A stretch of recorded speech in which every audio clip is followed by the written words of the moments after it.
ત્રીજી ચોથી વર્ષગાંઠ સુધી ઉજવણી અંતર્ગત શિક્ષા સપ્તાહની ઉજવણી કરી રહ્યા છીએ ત્યારે આજે આ કાર્યક્રમનો ચોથો દિવસ છે સાંસ્કૃતિક દિવસ ભારતની સાંસ્કૃતિક વિવિધતાનો પ્રોત્સાહન આપવામાં અને શાળાના વાતાવરણને જીવંત અને આનંદદાયક બનાવવા માટે હું છાપું છું.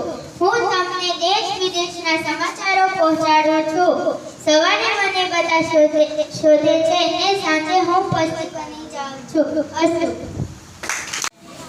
પૃથ્વી, તમે મને ધરતી માતા કહો છો પણ માતાની જેમ વર્તન કરતા નથી.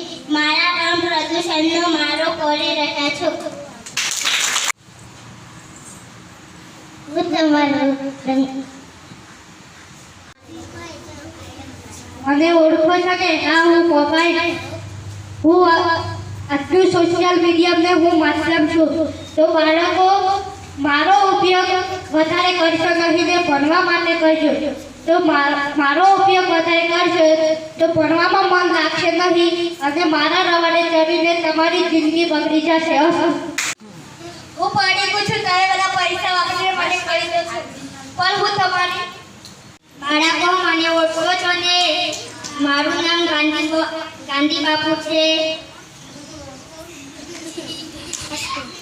પહોંચાડું છું. મારી કિંમત નથી. જો તમે મને કોઈ સંખ્યા સાથે મૂકશો તો તેની કિંમત પણ આ મોબાઈલ છે ઘાટ વાળો છે. તારી મોબાઈલ લો છો ને મારો ઉપયોગ કરતા નથી. સમાજનો રક્ષક વાળો રક્ષક હું તમારી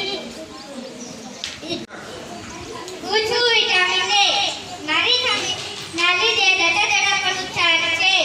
આ રોગથી બચવા ગાજર, પપૈયા, માછલીનું તેલ, દૂધ, કેરી અને લીલા પાકવાળા શરીરે બેરી રોગ થાય છે. આ રોગથી બચવા ચોખા, ઘઉં, યકૃત, ચીજ, દહીં, પનીર ખાવાનું થાય છે.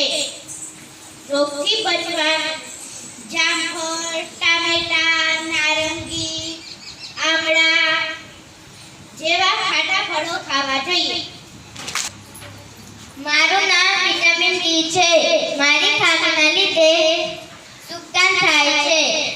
આ ખામીથી બચવા માછલી, દૂધ, ઈંડા, માખણ, યકૃત વગેરે ખાવું જોઈએ. કેલ્શિયમ છે. મારી ખામીથી હાડકાં અને દાંતોના રોગ થાય છે. આ ખામીથી બચવા દૂધ અને ઈંડા ખાવા જોઈએ. મારું નામ આયોડીન છે. મારી ખામીથી ગોઈટરનો રોગ થાય છે. આ રોગ બચવા પાલક, માછલી, મીઠું, ઝીંગા, આદુ ખાવા જોઈએ.